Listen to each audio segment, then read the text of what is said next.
What's going on, guys? My name's Evercade. Welcome to the channel, and today I want to talk about Rollercoaster Tycoon and whether or not we could see any of the Rollercoaster Tycoon games on Evercade. Now, for those who don't know, Evercade over the last few years has obviously been collecting more and more licenses from more and more different developers and publishers.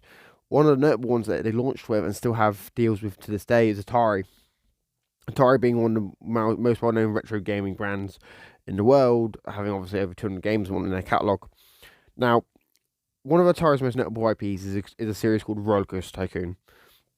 Essentially, it's a game. It's a theme park simulator where you make your own roller coaster.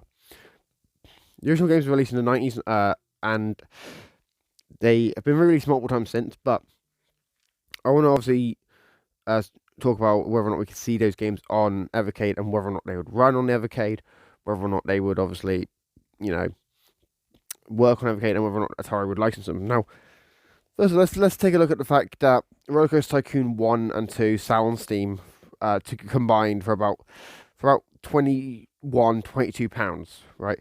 And Evercade cartridge is about 18 pounds, so that might be a little bit of a no-go for Atari. Atari might be like, oh, you might need to increase the price a little bit more, because what you got to realise as well is these games are quite big compared to what we normally have on Evercade, so they may not allow those games to obviously have more than 2 games on a cartridge. I don't know.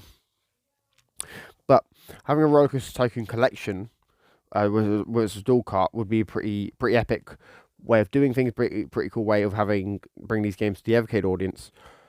But whether or not Blaze can obviously get a deal with Atari for this doesn't just depend on that. It also depends on Chris Sawyer, who actually owns the IP, who actually owns the Rollercoaster Tycoon brand. Now Atari has obviously renewed their deal for Rollercoaster Tycoon last year for another 10 years.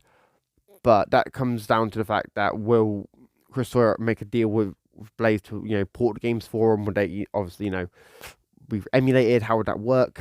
We don't know.